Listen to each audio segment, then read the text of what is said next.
Hello everybody and welcome back to another episode of Watch World, and today we are going to be looking at this Benrus military field watch from 1975, so let's roll the intro and get straight into it.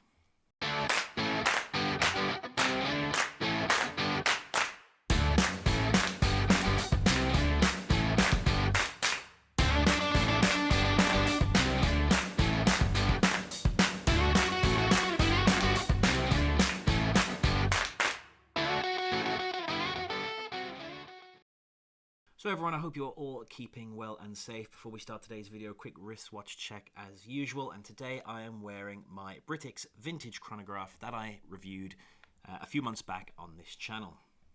So today I'm going to be reviewing this US issued military field watch made by Benrus.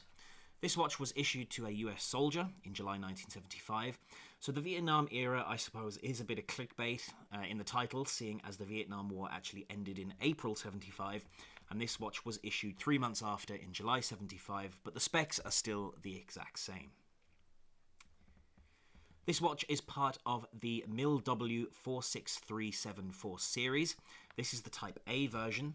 They range from A all the way down to G, so that's 7 different iterations of this watch in total. The A version began its run in 1968 and finished in 1975, so this piece in particular was one of the last of its kind before the B version took over. There were 3 suppliers of this model to the US Army: Hamilton, Westclox, and the makers of this particular piece I have here, Benrus. So let's talk about the watch itself. In terms of measurements, if we get out our calipers here, the watch has a case diameter of just a smidgen over 35 millimeters. In terms of lug to lug, we are looking at, again, just over 42 millimeters.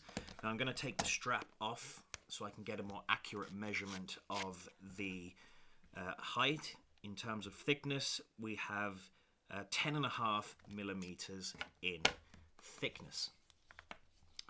So as we can see here, the dial is black with white numerals. We have the hour numbers in the larger writing on the outside, and the smaller numbers on the inside are the 24-hour times.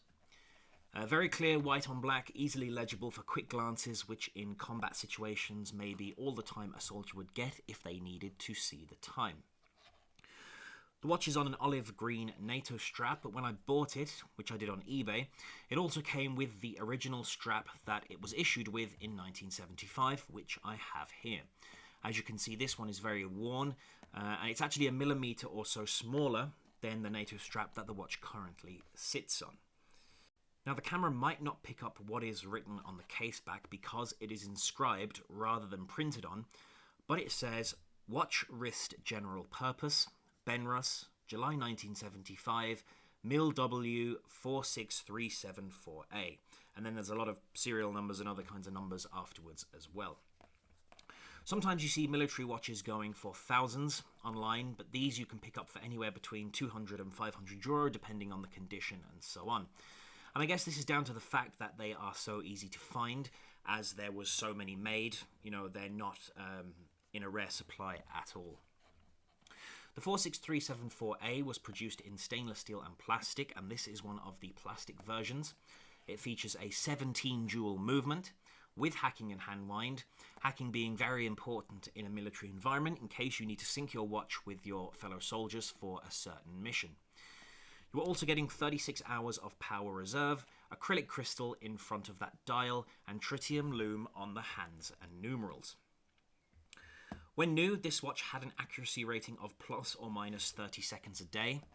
Now, this one here that I have is running around 5 minutes fast a day, so it could be magnetized. It's not the end of the world for me, but something I will probably get fixed when we come out of lockdown and watchmakers open up again. So in terms of what it looks like on the wrist, I have it here on my 7-inch wrist for context. Again, as we said, this is a 35mm watch. You know, I think it looks kind of comfortable. It doesn't look too small and definitely not too big, obviously. I think 35mm to 40mm is probably in my sweet spot when it comes to case sizes. So yeah, this is on the smaller end of that, but still I think it looks quite comfortable on the wrist. And lastly, let's take a look at the loom. Now, I've just used my phone to charge this up. It's Tritium Loom, and again, this watch was made in 75, so it has faded over time. It will burn bright for a few seconds if you charged it up with a phone torch or a regular torch, but it does fade very, very quickly, and that's to be expected given the age of this watch. So there we have it, guys, a very brief look at the Benrus military field watch, this one in particular from 1975.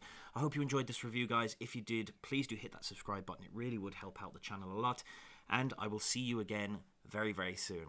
Until then, take care for now, guys.